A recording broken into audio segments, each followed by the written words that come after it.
buenas noches, señoras y señores, ¿cómo están? Bienvenidos a otra edición del Péndulo por Unicanal. Hoy le proponemos 3 temas. Van a estar 3 personalidades con nosotros para hablar acerca de lo que son las relaciones exteriores paraguayas, acerca de lo que es la situación epidemiológica en materia de salud y acerca de la seguridad interna de Paraguay. El doctor Euclides Acevedo en el primer bloque, los doctores Julio Borba, ministro de Salud, y Héctor Castro también nos acompañarán en el segundo bloque. Y en el último bloque vamos a estar con el capitán de navío Óscar Chamorro, comandante de la FTC. Rapidito vamos a nuestra primera pausa, pero antes, les invito a compartir un rico café Lavazza con aroma, cuerpo y sabor inconfundibles. Presente en los mejores restaurantes y cafeterías del país, brindando prestigio y calidad. Café Par representa y distribuye Lavazza, el espresso italiano por excelencia. Ahora sí, pausa, ya retornamos.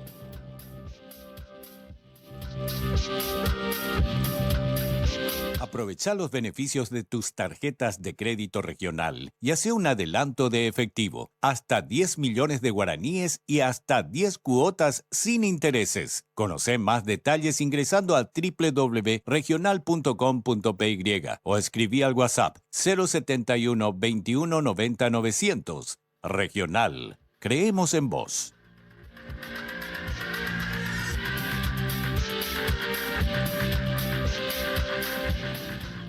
¿Qué tal, doctor Euclides Acevedo, canciller nacional? ¿Cómo anda? ¿Qué tal? Buenas noches, Bien. Carlos. Buenas noches a la audiencia. Bueno, no hace mucho estuve acá. Si es por mí, Creo que voy cumpliendo la promesa de una vez al mes por lo menos. de regularizar nuestros encuentros, que siempre son provechosos, al menos para mí. No, a mí también. Claro que de repente hay ciertas preferencias, pero eso no importa. No soy ¿A quién le celoso. preferís? Contame. No, usted, pero está bien, no importa eso. Bueno, canciller, ¿qué pasó con China y la Sinopharm? ¿Por qué? ¿Qué hay detrás de la decisión de China? Pues no es ningún secreto que las vacunas se han convertido en un pretexto diplomático. ¿Político? Obviamente, o sea, lo diplomático es una fosforescencia de lo político. Por lo tanto, la producción de las vacunas, su distribución y la selectividad de los mercados, por supuesto, estuvieron sujetos a pretensiones internacionales. ¿Qué es lo que pasó con Paraguay? En los Emiratos Árabes funciona una empresa que produce vacunas con licencia china. Hemos tenido con ellos un contrato, habida cuenta de que como fracasó el sistema COVAX, Sí. tuvimos que recurrir a la imaginación y a la búsqueda casi errática para la obtención de las vacunas. Y entre ellas encontramos esta posibilidad cierta, habida cuenta de las buenas relaciones que tenemos con los Emiratos Árabes, muy solidarios con nosotros, entre paréntesis. Y bueno, se hizo un contrato por 1 millón de dosis de estos productos farmacológicos de origen chino. ¿Qué pasó después? De una manera inesperada, casi inexplicable, se suspende el envío de más dosis. Nos llegó 250.000. De repente, oye, Yoko. ¿De las 1 millón o las 250.000 fueron la donación? No, llegó las 250.000. Una vez que llegó, supuestamente hubo una especie de violación de acuerdos de confidencialidad, pero yo creo que en el fondo los emiratíes fueron apretados y le dijeron a Nieve mandó bebé. Y bueno, fue así. Como te repito, esto forma parte de todos esos esguinces o gambetas diplomáticas de cara a la producción de las vacunas. Y como nosotros no tenemos una relación diplomática con China continental, no hubo mejor solución que la rescisión del contrato. Entre paréntesis, no se produjo ningún daño patrimonial al Tesoro Nacional, ni un céntimo partido por la mitad. Se devolvió billete sobre billete. Es decir, que de lo comprado no se envió absolutamente nada. No, se envió 250.000. Pero eso no fue la donación de Qatar. No, nada que ver. No, 250.000 de las 1 millón. De las 1 millón. Sí, señor. Pero oye, paga. Y se recuperó por los 750.000 sí, no mijo, traídos. tal cual. Bueno, ¿Qué hubo? ¿Pretensiones de que se le deja a Taiwán de lado? ¿Se habló, se conversó, se envió mensajes? Déjenle a Taiwán de lado y No, empiezan a no, negociar en con homenaje a nosotros. la verdad no hubo ni una sola señal eficiente. Señales siempre hay en el mundo diplomático, ¿verdad? Pero una emisión concreta de pretensión de ruptura, nada de nada. Si bien es cierto, en los organismos internacionales hay relaciones entre nuestras agencias diplomáticas y con la China en Naciones Unidas, en la OCDE, etcétera, etcétera. Acordémonos de que nosotros tenemos una relación comercial hipócrita, por decirlo Sí, así, sí, sí. de 3.500 millones de dólares al año. Pero señales, a mí no me presionó nadie, ni Taiwán ni China continental. Claro, el presidente de Estados Unidos y su secretaría de Estado, el señor Blinken, le dijo claramente al presidente Abbott, mire usted, nuestras relaciones son estratégicas, son fraternales, son solidarias y la interlocución válida en esta parte del continente es Taiwán. Por eso es que yo hablo regularmente con los taiwaneses y los americanos casi al mismo tiempo, teniendo en cuenta que son aliados estratégicos y como tales conviene tener con ellos la película clara. Es decir, que Estados Unidos bajó la línea. No sé si la palabra es bajar la línea. Parece duro, pero... No, es que parece y no es así. Por lo menos yo soy muy celoso de mi soberanía jurisdiccional y creo que he sido obsequiado con el respeto de las organizaciones internacionales y de los estados. Por eso mi relación con la señora Victoria Nuland es una relación respetuosa, solidaria y sobre todo franca. La señora Nuland no me mintió un geme. Me dijo la verdad desde un comienzo y siempre respetuosa de la autonomía de los estados. Y con respecto a Rusia, ¿qué pasa con Rusia y las Sputnik? ¿Y qué va a pasar con Rusia y si no envía las vacunas? Porque ya están... No, yo estoy confiado en que Rusia va a cumplir con el compromiso. El embajador Pisarev es una persona seria. La Federación Rusa, a través de sus laboratorios, ha tenido probablemente algún problema de stock. Fíjate que con la Argentina, con quien tiene una relación diplomática casi carnal, también no ha podido cumplir en su debido momento. Pero yo creo que se va a cumplir. En estas cosas hay que tener mucha paciencia. Eso significa muertes. ¿Por qué? Y la paciencia, tener mucha paciencia significa tener mucha gente fallecida porque no llegan a tiempo las vacunas, porque no se tuvieron las vacunas. No, esa es una ecuación diabólica que no se compadece de la realidad, porque las Sputnik recibidas son planificadas para que se tengan las dos dosis. Sí, las dos dosis. Lo que pasa es que, digamos, falta más. Hoy día eso no podemos decir. Bueno, si por ausencia de vacunas hayan habido muertes, es una relación tendenciosa, como te digo, y ahí tendrían que ser culpables todos los estados, porque las vacunas no han llegado a tiempo y algunas donde llegaron a tiempo, lo mismo tomando la gente, como el caso de Chile, por ejemplo. El caso de Chile, que tiene un altísimo nivel de vacunación, lo mismo toman, no. Además, hay enfermedades subyacentes, etc., porque esta es una enfermedad que no estaba prevista sus efectos y sus consecuencias letales. Si bien es cierto, desde 1933 se sabe del conocimiento de este virus, no se sabía su consecuencia, el impacto que iba a tener. Su impacto. Y bueno, hoy siguen teniendo impactos en países donde ya prescindieron del tapaboca, porque viene una ola de vuelta, una mutación que hace que el contagio sea muy veloz. Sí, ahora, desde que usted y el doctor Borba asumieron sus funciones, cambió mucho la situación en el país en cuanto a las vacunas. Por eso yo le decía, la mala gestión es responsabilidad particular de los gobernantes de cada nación. En este caso, mala gestión es no haber dispuesto varias alternativas para traer las vacunas. Ahora ya podemos pensar, bueno, la situación era esta, aquella, lo otro, hicimos un buen trabajo, sí, hicimos un buen trabajo, pero pudimos hacerlo excelente, ¿verdad? Y la falta de excelencia costó vidas, lastimosamente.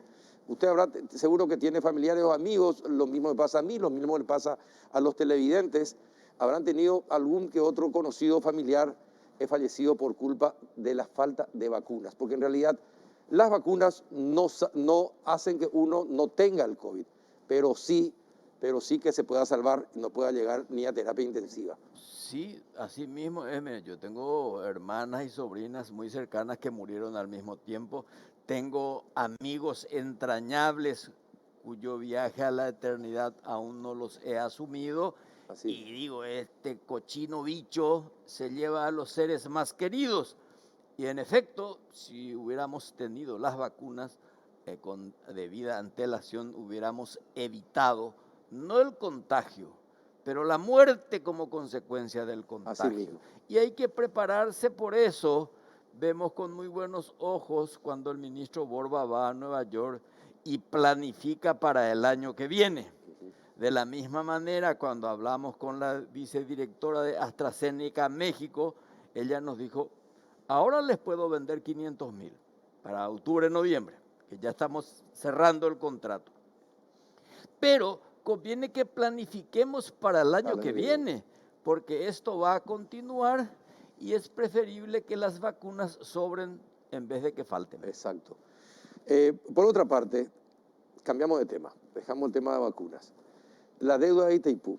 ¿Es cierto que usted dijo que este gobierno ya no va a negociar, va a dejar delineadas las políticas de acciones y que el próximo gobierno va a ser el que negocie el tema? Porque, le pregunto por qué, porque justo usted viajó y no podíamos hablar con usted, no podíamos hacerle esta consulta.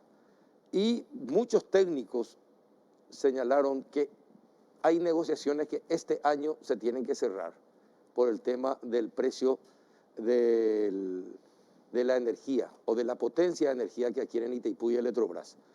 Entonces, ¿qué es lo que va a pasar con la deuda? Y usted dijo efectivamente que este gobierno va a pasar para el próximo toda la negociación. Esta pregunta me hiciste antes de que viajara a México. Tenés muy buena memoria. Y te dije y comencé la entrevista diciéndote, ¿qué dice el tratado? Que el 13 de agosto del 2023 se revisará el anexo C. Por lo tanto, el próximo gobierno va a ser el que va a revisar. Lo que no quiere decir que este gobierno no tenga que hacer lo que debe hacer.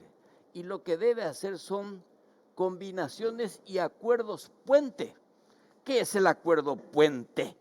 Es discutir en este momento para el presupuesto 2022 de Itaipú el tema relacionado con la tarifa, que algunos dicen que por cuestión de la deuda va a descender irremediablemente. Pero, he aquí, y presten atención, hay un acuerdo previo entre Itaipú, la ANDE, y por decir alguna manera, la Cancillería, que todavía no le cabe la negociación porque forma parte de las altas partes contratantes, es en luchar por el mantenimiento de la tarifa del 2360, de tal suerte a no alterar demasiado el mercado de la electricidad de cara al 2023. Por eso nosotros queremos dejar para el 2023 los papeles en orden, los argumentos ordenados, las pretensiones bien claras, y para eso estamos agotando las instancias, hablando con sectores sindicales, hablando con sectores empresariales, vamos a hablar también con la iglesia, ya tenemos calendarizado cuándo lo vamos a hacer, de tal suerte a tener un paquete claro para los negociadores efectivos. O sea, nosotros lo que estamos haciendo es una especie de buena pretemporada. Y vos como deportista sabés que de la pretemporada depende la excelencia en resultados de la temporada propiamente dicha. De modo que eso de que en el 2023 va a tener que hacer otro gobierno, no quiere decir que este se encargue de una siesta larguísima. Pero hay un detalle, canciller, y usted lo sabe bien. Las altas partes, los dos presidentes de la República, pueden tomar decisiones También, por Pueden tomar supuesto. decisiones, bueno. Entonces, sí, y las decisiones obviamente me imagino que van a ser los mejores para cada uno de los países. Y ahí tiene que comenzar la negociación. Las altas partes pueden decidir comenzar a negociar en enero. Bajar línea. No, no solamente bajar línea, comenzar la discusión en enero del 2023. No, hace falta que esperar agosto. Las altas partes pueden el año que viene decir, bueno, vamos a cerrar el acuerdo, va a entrar en vigencia a Bueno, partir de pero- agosto del Sí, 2023. pero sería una deslealtad o un desequilibrio ético no hacer con el próximo gobierno, salvo que los que estemos continuemos en el próximo gobierno, que es una hipótesis no desechable. ¿Ok? Entonces, ¿por qué yo mando nota a la Cancillería brasilera? Con el anterior canciller y con el actual. ¿Por qué me reúno con él en Lima? Justamente para ir creando eso mismo que vos estás diciendo, porque esa es mi labor como canciller, acercar a las partes y que los acuerdos beneficien a los dos socios, pero siempre de cara a la ciudadanía, sin engañar a nadie. Hoy hemos tenido reunión en la Cancillería con gente altamente especializada del sector privado y bueno, vamos a ir encontrando caminos, pero nadie debe rehuir a su responsabilidad, pero tampoco regalarle al próximo gobierno una responsabilidad que para ellos también va a ser inexcusable. ¿Por qué? Porque el próximo gobierno no tiene que quedarse en la anécdota del anexo C, sino las otras colateralidades de Itaipú, cuáles son los proyectos de aumento inmobiliario, entre comillas, 2 turbinas, esclusas, nuevas usinas hidroeléctricas, nuevos parques ecológicos, nuevas obras de infraestructura que consuma mano de obra calificada y que redunde en beneficio de todos. Tenemos la construcción de las vías de transmisión. Más pepicuña vendetan va a vender ya la Y línea de solamente a transmisión. Brasil hasta este momento. Bueno, pero nosotros tenemos que tener nuestra línea de transmisión para No, vender no, a un no. Lo precio que yo le digo conveniente. es que justamente es un inconveniente que Claro. solamente a Brasil tengamos que venderle y justamente es nuestro socio en este tema. ¿A Ah, quién le conviene que baje el precio, el precio del costo de la potencia que se vende? Claro. A Brasil, Sí, pero por eso- únicamente. Entonces, mucha gente dice, no, hay que aplicar la ley del mercado. El mercado es fluctuante. Y ahí donde la negociación no tiene pues que acabarse en el anexo. La negociación debe ser permanente y la comunicación de la misma manera. Por eso es que a mí me asombra cuando dice, hoy la agenda secreta. Hay que hoy la agenda secreta. ¿Agenda secreta para qué? Si lo que nosotros buscamos es un beneficio mutuo. O sea, no tiene sentido. Por eso, en la siguiente república, vamos a tener que resucitar una disciplina social olvidada, la disciplina de la lógica. Apeamos lo mitad con la lógica en vez de coña acá me hueco y pitabe. Bueno, el tema está claro. Pero de todas formas, canciller, hay que acelerar los pasos.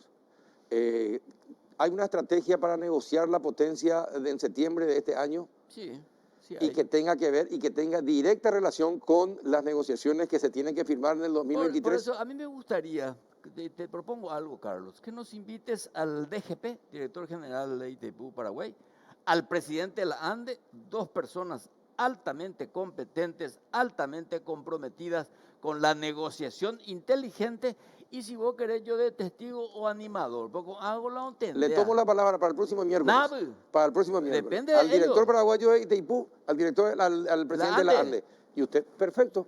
Porque mire, hace mucho que queremos hablar con ellos. ¿Y no le invitás acaso? Sí, les invito, pero Eh, y prefieren que usted siga hablando por el momento. Y claro, pues, yo pues soy el pato de la boda, por no decir el gallo de la boda. Bueno, usted fue ministro del Interior. Y vino esta delegación de supuestos propulsores de derechos humanos en la Argentina, intentando entrar al monte para intentar rescatar a Lichita. Lichita. Y querían entrar sin permiso. Todos sabíamos que iban a intentar eso, y lo intentaron, hasta que fueron detenidos. Ahora anuncian de nuevo el regreso. ¿Qué va a pasar? Y lo mismo, mira, Carlos, para mí está muy claro. La autodeterminación de los pueblos, la igualdad jurídica de los estados y la no intromisión en los asuntos internos. La no intromisión en los asuntos internos quiere decir que nadie puede venir a alterar nuestro ordenamiento jurídico. Sobre este tema creo que saber muy bien. ¿Por qué? Porque he estado en la negociación con el gobierno argentino. Ellos nos hicieron una propuesta, nosotros le hicimos otra contrapropuesta, una misión forense internacional, lo que ustedes quieran, ADN va, ADN viene, pero siempre bajo la conducción de nuestros investigadores, porque los derechos humanos no es una palabra que te permita hacer lo que quieras. En países ajenos.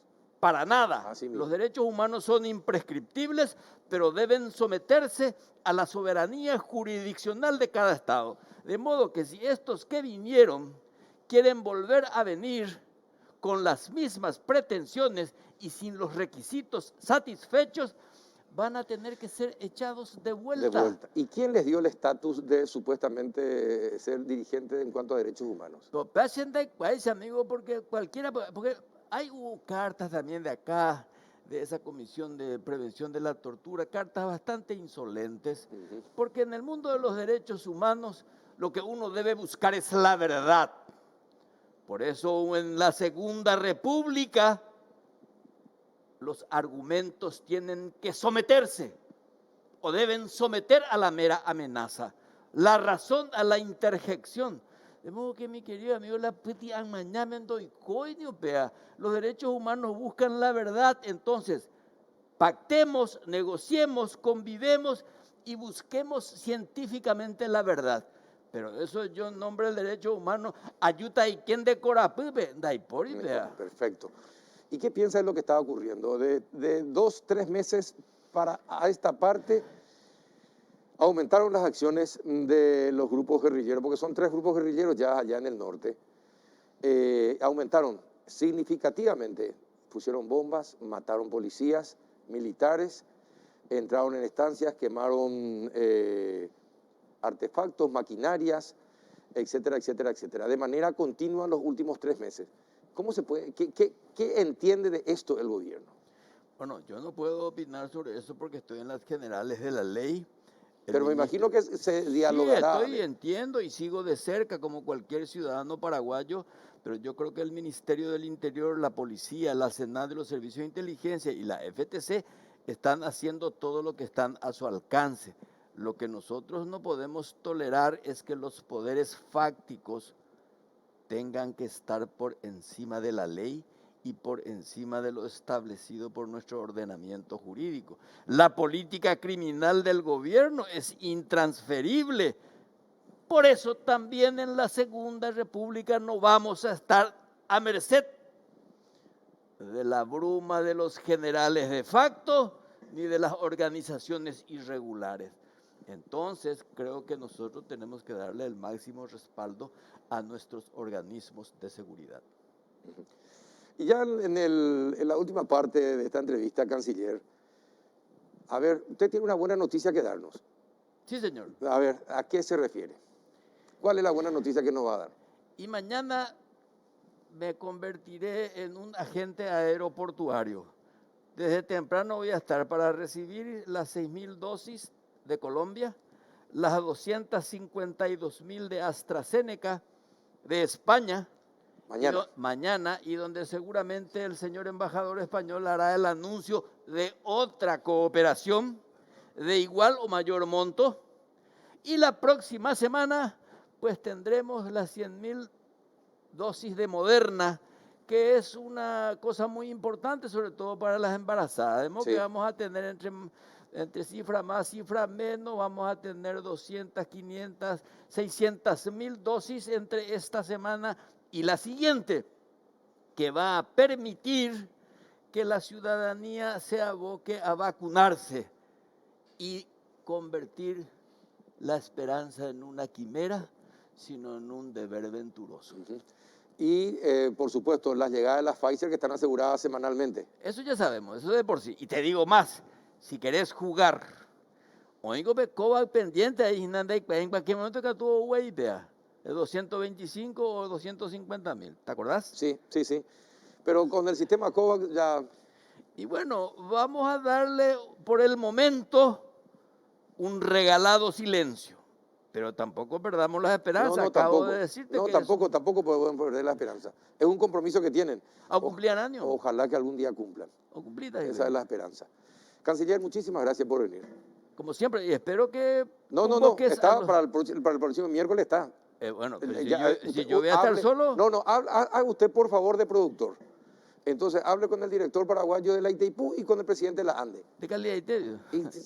Vos sos de la idea, canciller. Muy bien. ¿Puede ser? Gracias por el obsequio del tiempo. Gracias, Está bien. Carlos. Gracias, canciller. A la vuelta de la pausa, el ministro de Salud y el doctor Héctor Castro nos estarán explicando parte de lo que nos dijo el canciller nacional. Ya volvemos.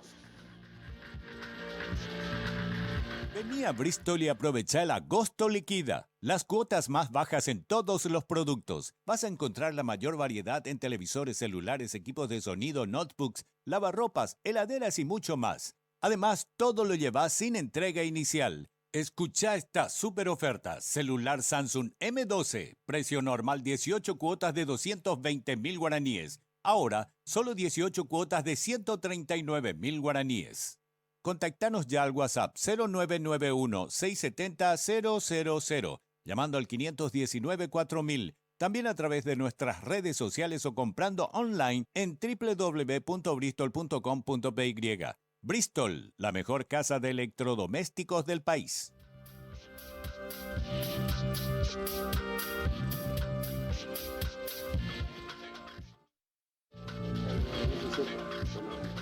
¿Qué tal, ministro Julio Borba, ministro de Salud? ¿Cómo anda? Buenas noches. Buenas noches, Carlos. Un gusto poder estar nuevamente contigo y con toda la teleaudiencia. ¿Qué tal, doctor Héctor Castro? ¿Cómo anda? Buenas noches. Buenas noches, Carlos. Un placer. Un saludo a la audiencia. El doctor Castro puede ser periodista en cualquier momento, ministro. Mire que hay mucha gente que ya le quiere... Periodista, cantante, cocinero. Canta muy bien, ¿cierto? Cocinero y otros menesteres que no puedo decir. Si alguien tiene una guitarra, si por favor puede traer una guitarra antes de que termine este bloque, sería espectacular. Por favor. Para que el doctor Castro nos dedique a un tema. No, por favor. ¿Cuántas vacunas llegan en los próximos días? Y un poco más de AstraZeneca tenemos confirmado para el día de mañana jueves. Un poco más de 250.000. La siguiente semana otras 280.000 aproximadamente. Y Moderna entre el miércoles y jueves de la próxima semana. ¿Y cuántas personas tienen que aplicarse las dosis de AstraZeneca de segunda dosis? Nosotros tenemos un poco más de 320.000 personas que quedan pendientes para su segunda dosis, pero claramente esto no representa una cantidad que hay que aplicarlas ya apenas al llegar estas dosis, ¿verdad? Ajá. Sí, con las dosis que menciona el ministro de Salud, las 253.400, vamos a evaluar, tratar de ir disminuyendo el intervalo de 12 semanas a 8 semanas, que es una también de las sugerencias emitidas por el Comité Es decir, que se Técnico pueda Asesor. adelantar el Sí. plazo. Estamos evaluando eso de acuerdo a la disponibilidad y atendiendo también a lo que dice el ministro en cantidades que posteriormente van a estar confirmadas en su llegada a nuestro país, ¿verdad? Hasta hoy, en esta fecha, esta noche, ¿cuántas personas ya recibieron, aunque sea una dosis de vacuna? 2.200.000, un poco más de 2.200.000 en una dosis y un poco más de 500.000 ya dos dosis. Ajá, segunda dosis. Las Sputnik, ¿qué va a pasar con las Sputnik? ¿Hay alguna seguridad de que llegue? Porque hay algunas que ya empiezan a completarse los 90 días. A partir del 18 de agosto se completarían los 90 días. En este caso, nosotros tuvimos una reunión justamente con el doctor Castro el viernes pasado con el Fondo Ruso de Inversión y hubo un compromiso total del Fondo Ruso de Inversión en enviarnos las dosis necesarias según nuestros requerimientos, ¿verdad? Ellos manejan muy bien nuestros números, nuestras necesidades, así que tengo la plena confianza de que van a cumplir con nosotros. Ajá, es decir, que antes del 18 de agosto estarán las segundas dosis entonces. Sí, después de esa reunión, así como dice el ministro, fue el compromiso al final de la reunión Y también hemos visto con mucho agrado lo que es a través de los medios de difusión que ellos tienen de sus redes sociales, han comentado que van a ir regularizando la provisión de las demandas que tienen en este mes de agosto. Por lo tanto, confirma también lo que se había mencionado en la reunión del viernes pasado con nosotros. Hoy leí una información y quisiera saber si esto salió del Ministerio de Salud o no, acerca de que si no se aplican la segunda dosis, entonces probablemente las personas puedan volver a contagiarse de manera grave. La segunda dosis, solamente tener una dosis, ¿no previene las formas graves de contraer el COVID? Sí previene, lo que pasa es que no lo hace sostenible en el tiempo. Nosotros incluso en un escenario diferente a este, estábamos avanzando con primeras dosis en la mayor cantidad posible de personas ante la amenaza del ingreso de variante Delta y muy poca cantidad de personas inmunizadas. Creo que mirando un poco hacia atrás, con el gran apoyo de la población en acudir a los vacunatorios, se ha conseguido inmunizar a casi un 40% de la población hoy día, ¿verdad? Y obviamente eso es una victoria, sin embargo, no representa el final absoluto. Nosotros tenemos que seguir sosteniendo y ahí entra a jugar la segunda dosis. La segunda dosis es muy importante para elevar aún más las defensas y hacerlo sostenible en el tiempo, ¿verdad? ¿Hay alguna vacuna que ya garantice, dura las 2 dosis de aplicación, son efectivas hasta un año, o 9 meses, o un año y medio? Lo que pasa ¿Hay es que, alguna que ya haya completado ese estudio? lo que pasa es que todas las vacunas son nuevas, Carlos. O sea, todas las vacunas tienen menos de un año de experimentación, entre comillas, ¿verdad? Entonces, eso vamos a ir viendo con el tiempo. Nosotros por eso en ese menester estamos justamente viendo ya, planificando lo que va a ser el año que viene, ya en base a lo que a nuestra experiencia ya ganada este año. Así que todavía no podríamos hablar ya de cuánto tiempo dura la inmunidad total. Vamos a ir viendo, tenemos la ventaja de los países del primer mundo que empezaron a vacunar antes, entonces vamos a ir viendo también su evolución. El tema de la variante Delta y el tema de los no vacunados, ¿eso pone en peligro, sigue poniendo en peligro acá en Paraguay o va a seguir poniendo en peligro en Paraguay el sistema de salud? Es decir, son 2.200.000 vacunados hasta el momento, 500.000 con 2 dosis. ¿Cuánto se tiene que vacunar en Paraguay para que, por ejemplo, la variante Delta no sea tan peligrosa y no colapse el sistema de salud? Lo que hay que buscar primero, como siempre apuntó el Plan Nacional de Vacunación, es conseguir la mayor cobertura en la población vulnerable. Y la población vulnerable sigue siendo la población mayor. El factor más importante de riesgo es la edad. Entonces, en la población mayor y sumado a esto, aquellas personas que tienen alguna condición de base, nosotros estamos apuntando dentro del Plan Nacional de Vacunación a un 80% de cubrir a este grupo. Eso representa alrededor de la cifra que estamos manejando ya hoy de la cantidad de vacunados, pero sin embargo hay mucha población joven ya inmunizada y sigue habiendo una población mayor de 60 años que aún no ha sido inmunizada ni siquiera con una dosis. ¿Se sabe qué porcentaje? En un 30% actualmente esa población mayor de 60 años aún no tiene ni siquiera una dosis. Es decir, que el 70% ya se vacunó, aunque sea con una dosis. Exactamente. De la población de 60 para arriba. Exactamente. Y queda un 30%. Queda un 30% para la totalidad, pero por lo menos debemos llegar a un 80%, como dice el Plan Nacional de Vacunación, en ese grupo de edad antes del ingreso de la variante Delta, ¿verdad? Ministro, y teniendo en cuenta esto, usted viajó, cerró acuerdos para tener una cantidad importante de vacunas para el año que viene. Sí, nosotros ya prácticamente aseguramos un poco más de 12 millones de vacunas en total, de 2 plataformas estamos viendo. 12 millones. En total. 12 millones, ¿para el año que viene? Para el año que viene. ¿De cuáles plataformas? ¿Se puede saber? Y una, ya saben, la que ya firmé contrato, que es Moderna, y la otra es la otra que van a hacer dentro de poco tiempo. Ajá, no es la de una sola dosis. No, eso No. estamos también negociando también. Estamos en tratativas. Hay algunos cambios que tenemos que hacer para poder adquirir este tipo de vacunas, pero vamos a ver qué sale. Pero igualmente 12 millones de vacunas es un muy buen número son 6 millones de personas. Sí, pero fíjate un detalle, Carlos, que es lo que es importante que ustedes nos ayuden, como nos vienen ayudando en comunicar, ¿verdad? Nosotros tenemos una población, como muy bien lo dijo el doctor Castro, que tendríamos que llegar a 4,5 millones de personas aproximadamente, ¿verdad? De los cuales tenemos registrado 2.700.000, 2.600.000, 2.700.000 nada más. O sea, tenemos todavía, nosotros vamos a vacunar a toda esa gente que está registrada. Pero tenemos ahí, ¿cuánto? 1.600.000, 700.000 personas que no se registraron y que tenemos que salir a buscar de alguna forma, que son justamente, ahí está metido ese 30% de pacientes vulnerables mayores de 60 años que por A o B motivo no se acercaron, no se registraron o no les interesa vacunarse, ¿verdad? Pero nosotros tenemos que buscar convencer a esa población a fin de tener realmente lo que siempre hablan los epidemiólogos, la suerte de inmunidad de rebaño, ¿verdad? En algunos países en el norte cambian los conceptos y cambian las actitudes. Hoy día ya se empieza a prohibir la salida de los no vacunados o el ingreso de los no vacunados en diferentes reuniones, actos o en estadios o en bares, restaurantes y compañía. ¿Ustedes están analizando también esa posibilidad o no?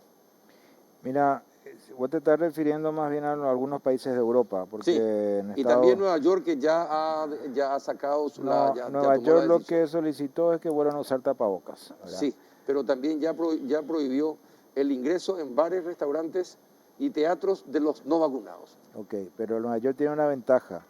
Nueva York es el estado en que hoy tiene mayor porcentaje de vacunados en todos los Estados Unidos. Está llegando al 70 y 75% aproximadamente. A diferencia de otros estados en que llaman poderosamente la atención, estados más conservadores, en que no superan el 20 a 25% porcentaje vacunado. Estados Unidos en líneas generales tiene un porcentaje del 50 más o menos por ciento. Miami es un ejemplo de la cantidad de gente que está afectada y cómo el sistema de salud nuevamente está recargada. Y eso es algo que nos podría eventualmente pasar, por eso nosotros queremos insistir justamente en el proceso de vacunación. Nosotros tenemos que vacunar todos aquellos que están registrados, después salir a buscar de alguna forma, ¿verdad? Qué sé yo, hacer puestos móviles, salir a hacer barridos por barrios, pequeñas ciudades, grandes ciudades, lo que sea, a fin de llegar al mayor porcentaje posible de gente. Porque si no va a ser en vano. Exactamente, es cierto. Ojalá que no sea en vano, pero de todas formas, quedan todavía, a ver, De la población mayor, de la población mayor 30%, me dice. 30% que hay, así como dice el ministro, hay obstáculos que tenemos que vencer, que son justamente eso, hay situaciones de imposibilidad de traslado por una cuestión laboral en el sitio, o sea, claramente ir a instalarnos y vacunar en un mercado municipal, en un asentamiento, en una compañía, o sea, una estrategia diferente sería una estrategia más dinámica, más persuasiva, ir hasta el lugar donde están. Ahora no es solamente abrir el vacunatorio y esperarlos, que bien respondieron, sobre todo la población joven, incluso la población que más está cumpliendo en segundas dosis, independientemente de la plataforma, siempre ha sido la población joven. Es cierto que hay dificultades con algunas plataformas en cuanto al intervalo y en cuanto a la disponibilidad. Sin embargo, la población mayor, a pesar de esta provisión que tenía desde siempre, desde el inicio, sigue sosteniéndose un 30% de reticentes o de imposibilitados en ser inmunizados. Para llegar a los 4,5 millones nos van a quedar todavía casi 1 millón, casi 2 millones de personas, doctor. Sí. ¿Cómo se va a hacer? Y esas 2 millones son de 18 para arriba.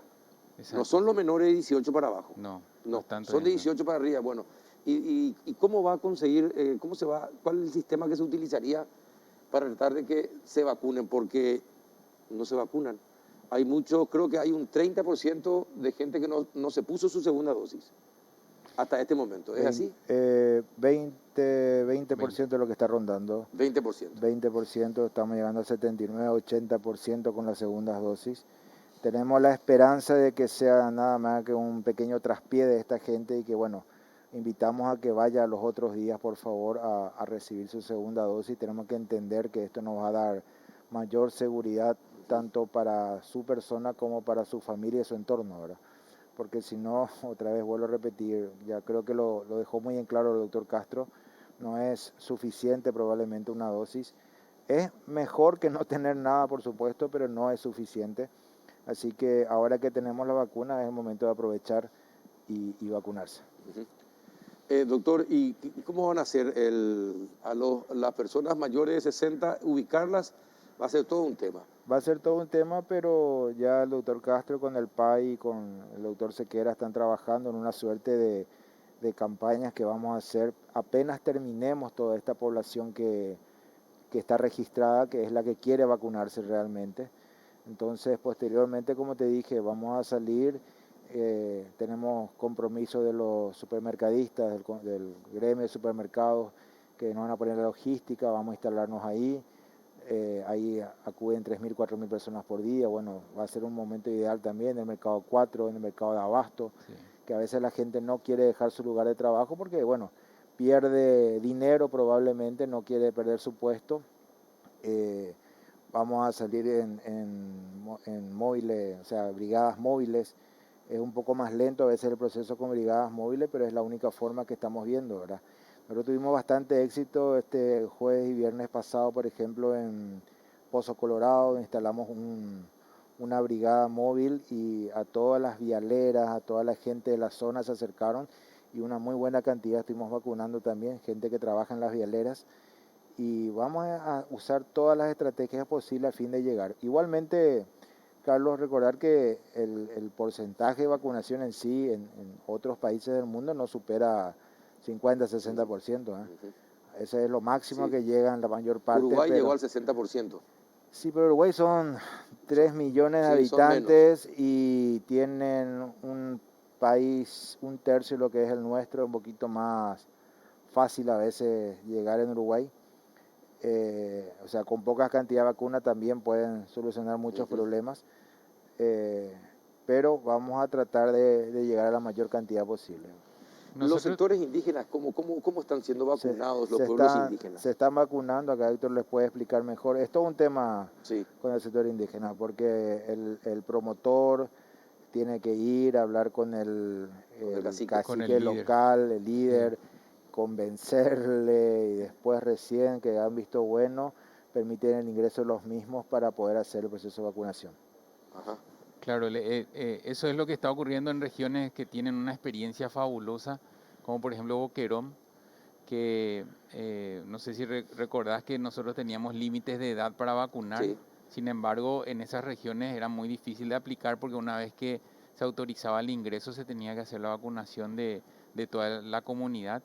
Hoy estamos nosotros alcanzando una parte de lo que es un resultado satisfactorio del plan de vacunación, pero a la vez con este resultado satisfactorio la vacunación termina siendo la víctima. ¿Por qué?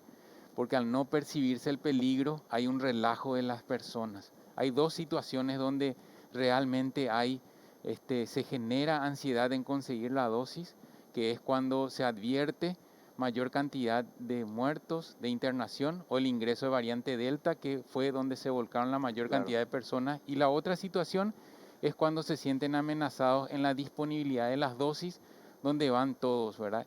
Si es que hay una cantidad disponible y la situación epidemiológica sigue como ahora, hay veces que hay un relajo también que nosotros tenemos que insistir en seguir creando conciencia, no causar temor, pero sí conciencia de que debemos estar vacunados para que cuando llegue ese frente otra vez de una nueva variante o de una transmisión fuerte en cuanto a cantidad, estemos ya completamente protegidos. Ese es el secreto de la vacunación. Y entonces en un momento cuando estábamos nosotros amenazados, tuvimos que avanzar con las primeras dosis. Hoy la situación epidemiológica es diferente, ya tenemos a la variante Delta circulando en nuestro medio, sin embargo no está variando aún las cifras que son de internación o de muerte, pero eso no quiere decir que tenemos que relajarnos. Y en cuanto a completar las segundas dosis, nosotros vemos que hay garantías en unas plataformas y hoy podemos decir, como lo anunció el ministro de Salud, que tenemos en lo que va de la próxima semana garantías también para completar las otras plataformas, como AstraZeneca y como Moderna, ¿verdad? Ahora, ministro, ¿usted consiguió con la Pfizer acelerar el envío de las que se compraron? Y en vez de esperar que llegue hasta diciembre, acelerar la entrega. Estamos en conversaciones con la Pfizer para ese menester. Yo creo que vamos a conseguir en el mes de agosto poder adelantar. Entonces, ¿habría posibilidad de traer otra importante cantidad de Pfizer para completar hasta fin de año? Una muy buena, importante cantidad, pero también vamos a recibir en los próximos 10 días la plataforma Covaxin, así que vamos a tener también una buena cantidad de esta. ¿Y de COVAX? ¿Cómo está el sistema COVAX? Pero ¿y cómo se entiende eso? ¿Está así o está así?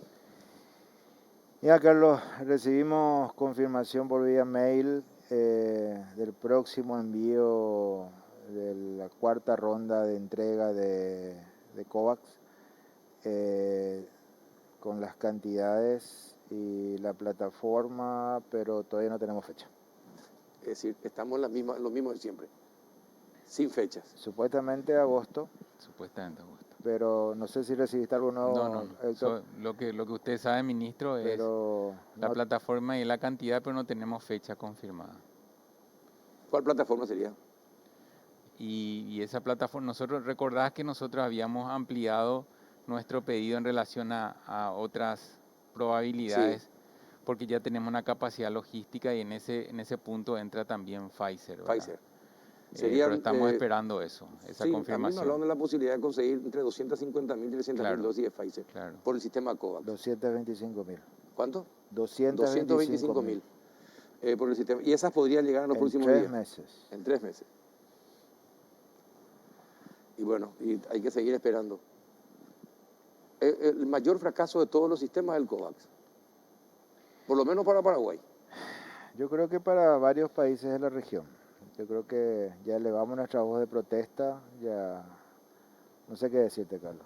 Sí, no, le entiendo. Por otra parte, ministro, ¿qué pasa con... leí la información, yo estoy de vacaciones, hago esto porque me encanta el péndulo y acá no salgo de vacaciones. Y estuve leyendo esta semana que hay un médico negacionista, dice, que dio parte de no acude a trabajar porque tiene problemas de base, pero que aparece liderando marchas y contramarchas en contra de la aplicación de la vacuna. ¿Qué se hace en esos casos con una persona que no tiene problemas en aparecer en marchas donde hay mucha gente y no acude a su lugar de trabajo porque tiene problemas de base? El problema de base no le imposibilita estar liderando marchas. ¿Qué va a hacer el Ministerio de Salud al respecto? Está a cargo de la Dirección General de Recursos Humanos y Dirección de Asesoría Jurídica dictaminar con respecto a eso. ¿Y cuándo va a tener alguna información más? Nosotros tomamos conocimiento la semana pasada de esta situación. Bueno, y en base a eso está actuando asesoría jurídica. ¿Y efectivamente hace más de un año que no acude a su lugar de trabajo? 1 año 3 meses. 1 año 3 meses. ¿Y ustedes como médico, cómo se sienten ante esta situación? Héctor. Bueno, en realidad, en lo que respecta al trabajo que hacemos y sobre todo a la información que damos, considero yo que es un alto grado de responsabilidad emitir siempre opiniones basadas en bases científicas, porque estamos hablando no de disparidad de opiniones, sino que resultantes que pueden agravar situaciones de salud en la población.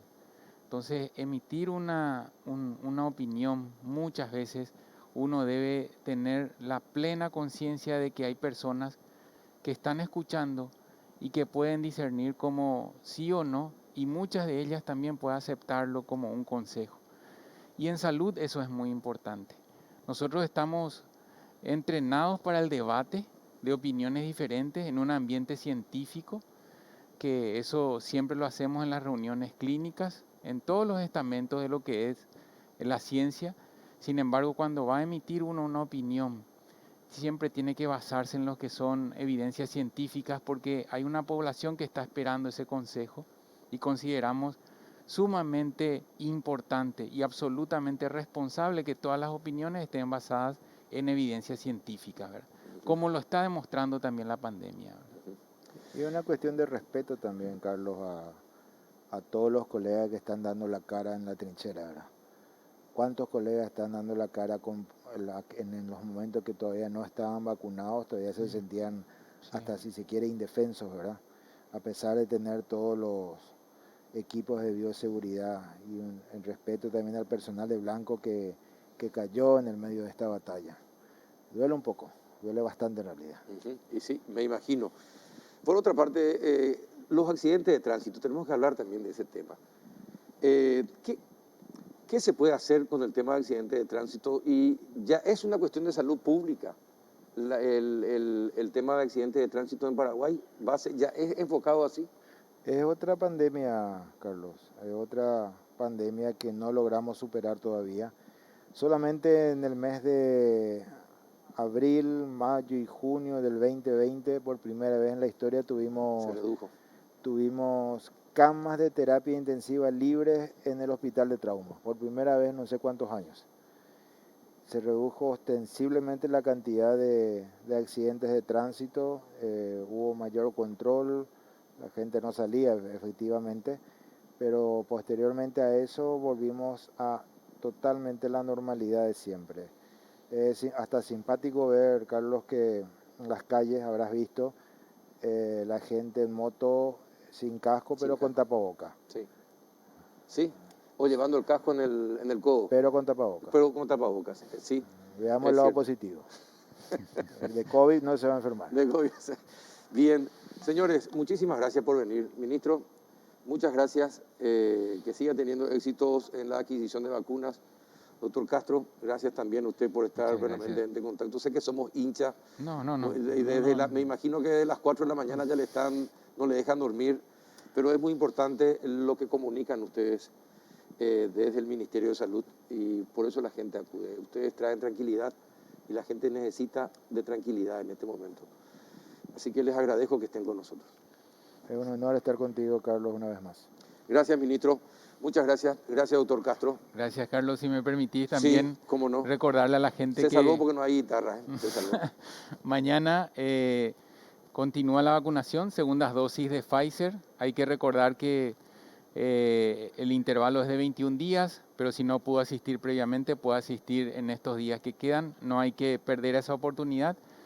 No olvidar también que esta situación de esta semana de Moderna, que implica la segunda dosis de todos aquellos que recibieron entre el 1 y el 5 de julio, mañana y el viernes reciben su segunda dosis. Ya tenemos la confirmación de la llegada de la próxima semana de más dosis de Moderna, con lo cual se va a regularizar. El intervalo mínimo es 28 días, pero puede haber una espera, incluso el CDC menciona hasta 42 días. Yo no digo que nosotros estamos instando a ese intervalo, pero que hay que considerar una vez repuesto otra vez esta cantidad de dosis, continuar. Y lo de AstraZeneca también, como habíamos mencionado, con la llegada que el día de mañana vamos a tener, continuar también con las segundas dosis. Así que es tiempo de también cumplir las segundas dosis con esta cantidad de vacunas. Aquellas personas que debían vacunarse los primeros días de septiembre, ¿podrían adelantar la aplicación de la AstraZeneca? Y vamos a evaluar según la cantidad que tengamos y el número, y de acuerdo a eso hacer una agenda que seguro ya vamos a socializar el viernes próximo, porque el fin de semana es semana de AstraZeneca, ¿verdad? Segundas dosis. Perfecto, muy bien. Gracias, doctor Castro. Por favor, gracias. A la vuelta de la pausa vamos a hablar acerca de lo que está pasando en el norte con el capitán de navío Oscar Chamorro, comandante de la FTC. Ya volvemos. Vení a Bristol y aprovecha el agosto liquida. Las cuotas más bajas en todos los productos. Vas a encontrar la mayor variedad en televisores, celulares, equipos de sonido, notebooks, lavarropas, heladeras y mucho más. Además, todo lo llevas sin entrega inicial. Escucha esta super oferta. TV Win Smart de 43 pulgadas. Precio normal 18 cuotas de 242.000 guaraníes. Ahora, solo 18 cuotas de 199.000 guaraníes. Contactanos ya al WhatsApp 0991-670-000, llamando al 519-4000. También a través de nuestras redes sociales o comprando online en www.bristol.com.py. Bristol, la mejor casa de electrodomésticos del país.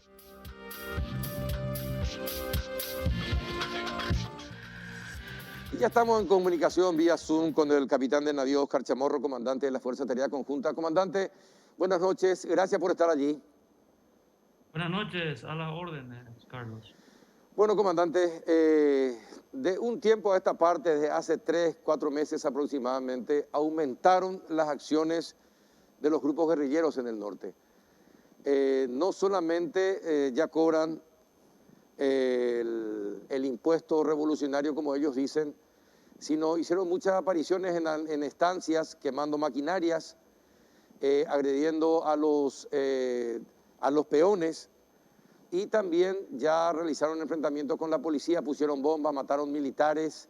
¿Qué está pasando en el norte, capitán? Esto es un trabajo planificado de todos los grupos terroristas en el norte. ¿Qué piensan ustedes? En primer lugar, considerar que no es la primera vez que estos hechos se han sucedido en un determinado lapso en el periodo ya que tenemos de combate al terrorismo aquí en el norte. La mayoría de las acciones que hoy estamos viendo en algún momento ya han existido y también inclusive han recrudecido mucho más en algún momento, ¿verdad? Sin que esto quiera decir que no desmerecemos el hecho de estar incómodos con esta situación de, llamémosle, escalada con relación Exacto. a los diferentes eventos que se producen.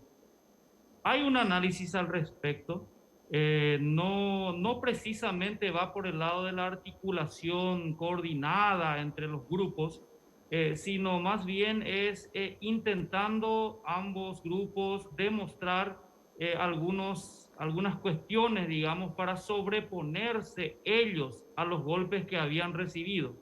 Es evidentemente lo que haría cualquier grupo criminal terrorista que cuando recibe golpes tiene que tratar de demostrar fortaleza y demostrar en algunos casos fehacientemente con la forma de sus ataques para decir aquí estamos, todavía estamos en la lucha y no estamos vencidos y somos lo que vamos a ganar y toda esa historia que quieren presentar. Entonces esa escalada probablemente se deba a eso. Hay otros análisis más, otras informaciones más a lo mejor que infelizmente no podemos socializar porque sería un despropósito con relación a lo que está sucediendo y nuestra ventaja o desventaja en algunos aspectos. Ahora, ¿a cuáles golpes usted se refiere de parte de la FTC dados a estos grupos que hacen que estos tengan esta escalada de violencia, teniente coronel? Perdón, capitán. El año pasado, sobre todo, hay que considerar un año que no fue muy agradable seguramente para ellos. En las propias palabras del comandante histórico del EPP, por ejemplo, dijo que en ningún periodo de tiempo han perdido tantos soldados, ¿verdad?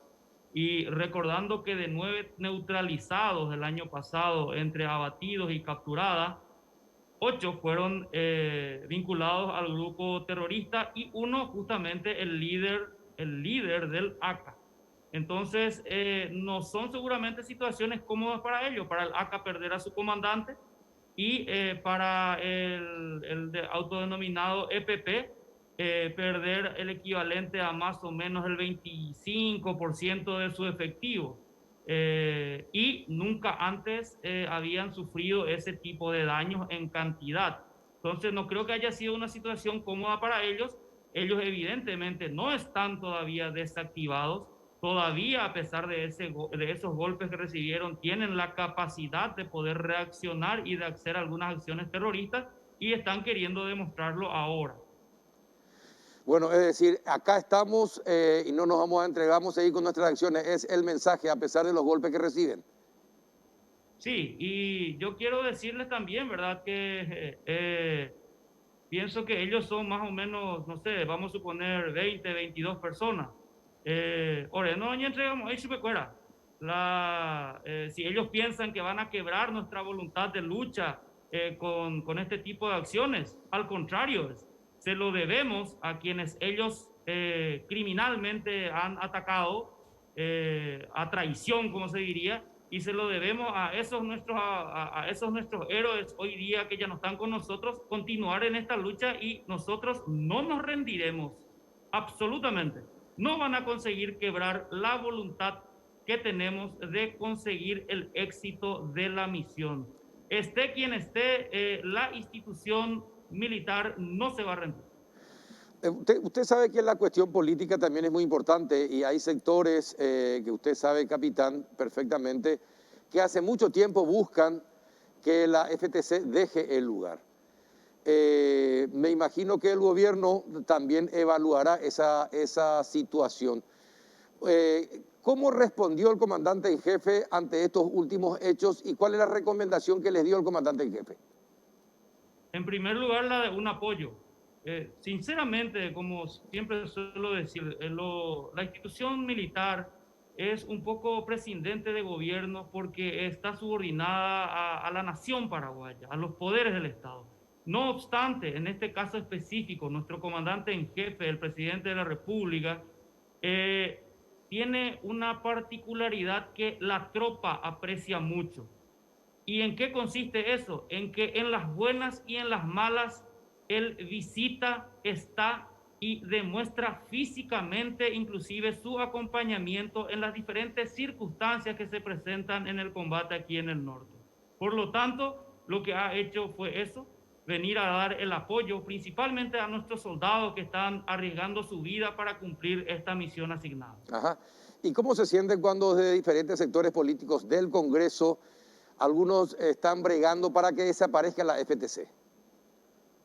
En primer lugar, nosotros somos los primeros que entendemos que vivimos en un Estado de Derecho al cual estamos defendiendo justamente. Por lo tanto, las reglas del juego en democracia está establecido el disenso.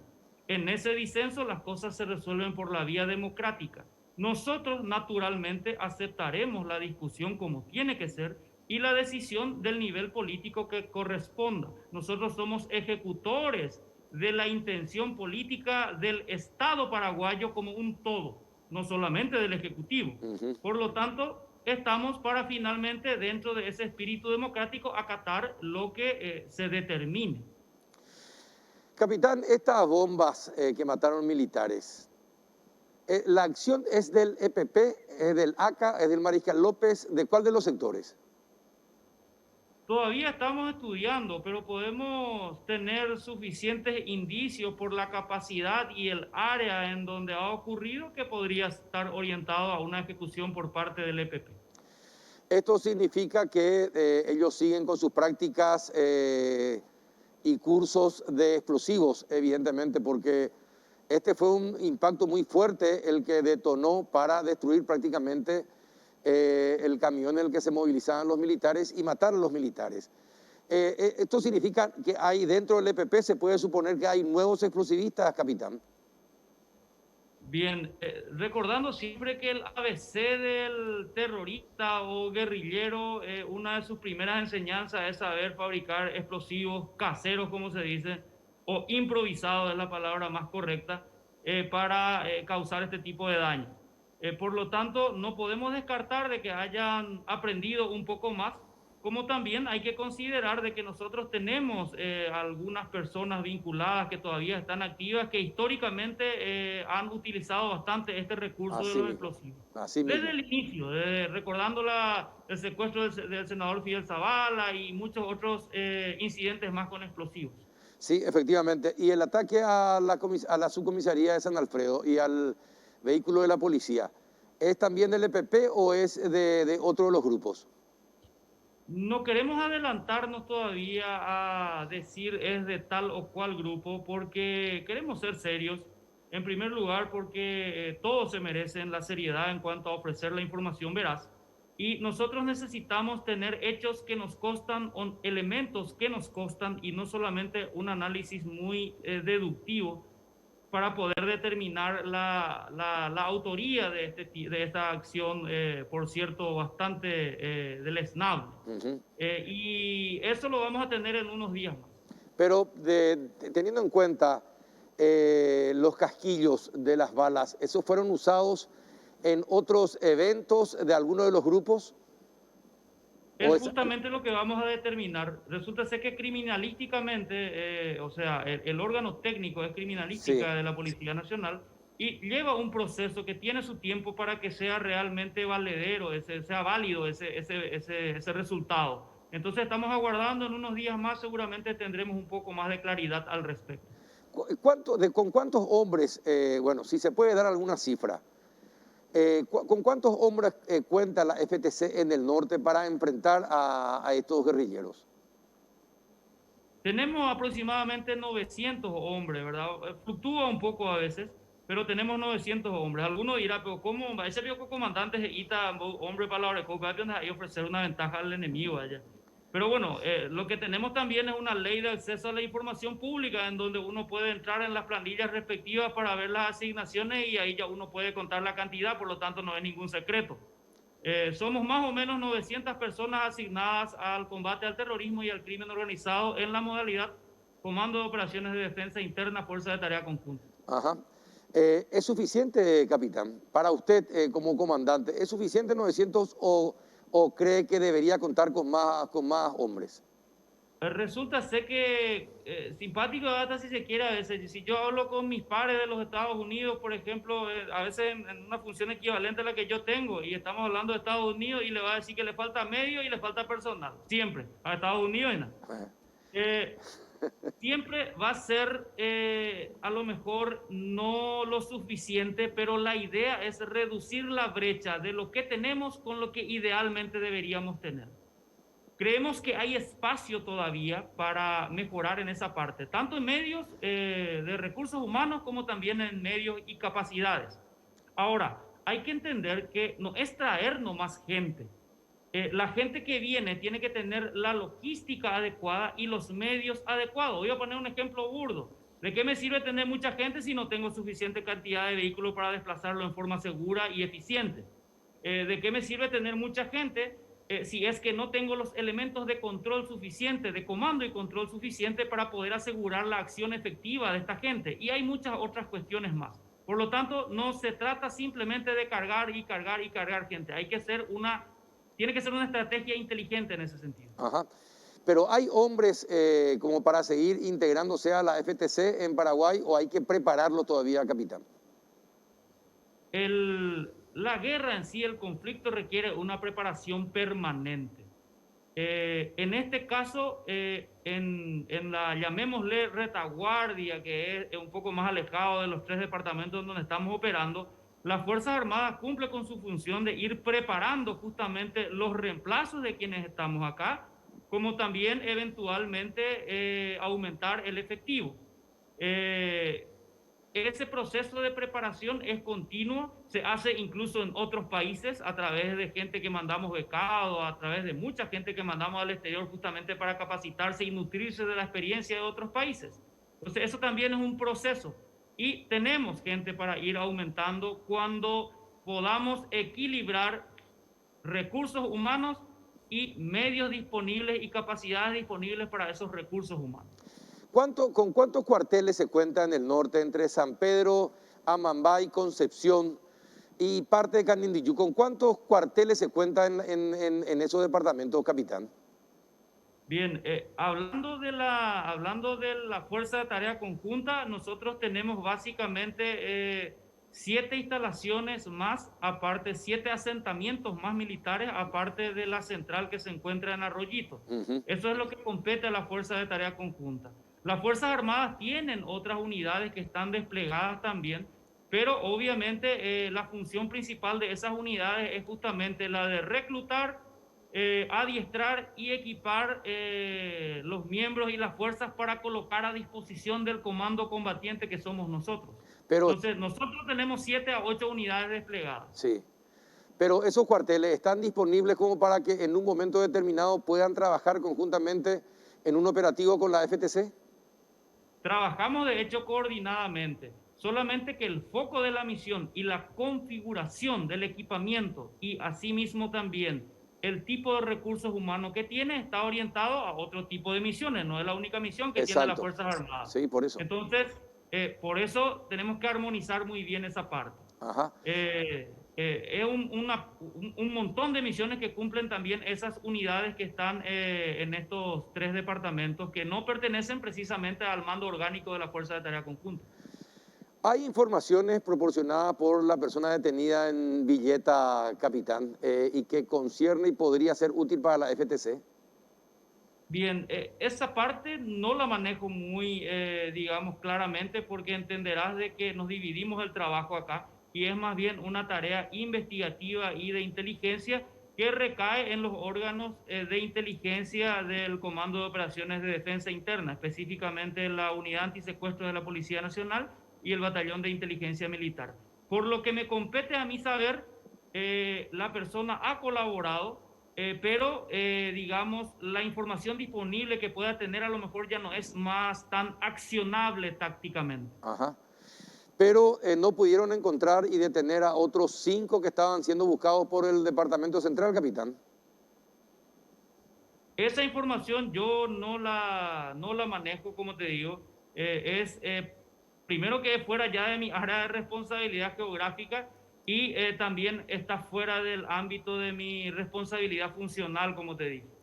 No, le preguntaba simplemente por curioso y también porque me imagino que como fuente, como una información de inteligencia, siempre llega al comandante de la FTC. Sí, llega, solamente que te se la han para donde la igual, ahí porque si no, al aire, a esta gente la igual, y por ahí, vea. Bueno, está bien. Los argentinos parece que piensan volver, capitán. Le tuvimos al canciller en el primer bloque, hoy en el péndulo, y ya expresó su opinión. ¿Cómo fue el encuentro con ustedes cuando ustedes le detuvieron la primera vez? Hace aproximadamente 20 días, capitán. ¿Y qué piensan de esa intención de volver al país para hacer lo mismo? Primero que nada, nosotros apenas somos cumplidores de órdenes. Y como bien lo dijo el señor canciller, la autodeterminación, es decir, el respeto a las leyes nacionales, es innegociable. Con la bandera de los derechos humanos no se pueden soslayar, no se pueden vulnerar la soberanía jurídica instalada, el Estado de Derecho instalado en un Estado democrático como el nuestro. Por lo tanto, nosotros seguiremos haciendo cumplir la ley. Si la ley nos dice y las condiciones permiten, haremos una cosa. Si dicen lo otro, haremos lo que ya hemos hecho en su momento. Aquel encuentro fue desarrollado dentro de un, podemos decir, respeto mutuo hasta cierto punto, por lo menos en lo que respecta a nuestro contacto con ellos, en donde nosotros clara y firmemente le dijimos que en Paraguay se respetan las leyes nacionales y en ese sentido nosotros estamos para hacer cumplir la ley, no salimos de eso. ¿Fueron prepotentes con los militares en esa ocasión?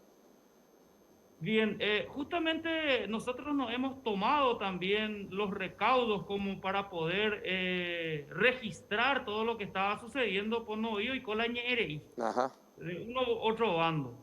Y creo que gráfica y auditivamente, si se puede decir, ¿verdad? Audiovisualmente, quedó muy bien registrado de que fuimos absolutamente firmes, respetuosos, y ellos tampoco en ningún momento quisieron ir más allá de la dialéctica o de la discusión, digamos, de lo que ellos entendían como sus derechos, y nosotros claramente le dijimos que los derechos terminan cuando el Estado de Derecho dice que esos ya no son derechos, sino que están incumpliendo, por el contrario, ese propio derecho que invocan. Por lo tanto, fue manejado dentro de un ambiente, hasta si se quiere, de respeto mutuo. Tenemos que reconocer eso también. Bien. Por otra parte, volviendo al EPP y los otros grupos, usted me dice que usted no cree que trabajen de manera coordinada, que haya coordinación de acciones, porque ellos están separados geográficamente, cada uno maneja un territorio, capitán. Sí, tienen una cierta distancia geográfica que los separa, ¿verdad? Son pocos, así que esa distancia es, entre comillas, bastante grande. No hay aparentemente un contacto geográfico. Con relación a la articulación, bien, Puede ser, recordemos que comparten el mismo interés, tomar el Estado o el gobierno por las armas. Ujú. Pero ese es su afán. Por lo tanto, ahí ya hay una cierta articulación, tienen los mismos fines. Ahora, una articulación táctica, una coordinación táctica precisa, nosotros creemos que no la tienen, por el momento. Claro, esto porque hay enemistad. ¿Ustedes tienen información de que habría enemistades entre los líderes de cada grupo? Históricamente los grupos todos tienen un tronco común hasta si se quiere. En algún momento estuvieron todos juntos y se fueron separando justamente por sus propias diferencias, a lo mejor en la forma de hacer las cosas, a lo mejor no sé, ellos es igual. Vaya uno a saber por qué, ¿verdad? Porque no están bien de la cabeza, luego por eso hacen este tipo de luchas. Ujú. Y ellos se separaron por diferencias. Entonces, no podemos nosotros decir tampoco de que esas diferencias eviten que compartan la misma ideología, la misma forma de hacer las cosas y hasta si se quiere la misma voluntad, hasta el punto de la ridiculez de querer pretender tener éxito en su lucha. Claro. Eso no vamos a negar. ¿Y qué se sabe de Alejandro Ramos? ¿Es cierto que estaría enfermo, muy enfermo, y que ya son sus hijos y su esposa los que se dedican al grupo? Hay muchos datos, pero realmente los datos no podemos nosotros decir que están con un grado de confiabilidad alto. Puede ser cualquier cosa, la verdad es de que hay demasiados datos, algunos hablan de que está muy bien de salud también, otros que está muy mal de salud. Y no podemos darle una valoración adecuada porque no hay suficiente consistencia ni en uno ni en otro sentido. Por lo tanto, queremos ser cautos, precavidos y seguir trabajando, investigando y accionando cuando tengamos que accionar. Y respecto de Lichita, ¿qué es lo que se sabe? ¿Volvió al grupo donde está, del grupo de su madre? ¿Está con la misma gente? ¿Fue rescatada por ellos? ¿Qué se sabe de ella? Bien, rescatada dudo mucho porque tal vez eso sí ya lo hubiéramos sabido, pero en cuanto a su paradero, tengo que ser sincero, nosotros no tenemos demasiados datos al respecto. Son indicios y presunciones en base a más bien análisis puramente deductivo en este caso. Y Ujú. por lo visto ellos tampoco saben para lo que oye por el o sea que tampoco ellos lo saben. Ujú. Ahora, pero seguro que no saben, capitán, porque fíjese que quisieron irse directamente a una zona determinada, no es que se iban a ir por diferentes lugares, se iban concretamente a una zona. Sí, se iban a una zona porque a lo mejor esa zona era más amigable para empezar el contacto y empezar a hacer ciertas recorridas, ¿verdad? Hay que entender de que, primero que nada, faltaríamos a la verdad si decimos que es la primera vez que vinieron. Vinieron varias veces solamente que en otras modalidades. Y en esas veces han respetado probablemente las indicaciones que se le han dado. En esta ocasión, obviamente no lo respetaron, por eso no respetaron, por eso fueron expulsados, ¿verdad? Eligieron tal vez el lugar por donde iniciar, porque varios días suponemos que iban a estar. Iniciaron por un lado, por un sector, la entrada, porque probablemente sea más amigable entrar por ahí. Ujú. Recordando que justamente ese camino lleva a Cerro Guazú hacia un sector de reservaciones indígenas en donde esa partecita de los indígenas había hecho inclusive un video acusándonos por poco de genocidio, ¿verdad? Y eso es un decir, ¿verdad? Ujú. No quiero que se tomen literalmente esas palabras. Entonces a lo mejor, al ser esa la situación en ese lugar específico, era más fácil entrar ahí. Porque por otros lados en donde intentaron entrar, inclusive los indígenas los denunciaron por coacción. O sea, y tienen una denuncia Exacto, penal en el cierto. Ministerio Público por coacción. Entonces, hoy hay fácil el jape y inamigable jape a lo mejor supe fuera. Ahora, cuando usted habla de más amigable, ¿significa que ya tenían contacto previo con las personas de esa zona?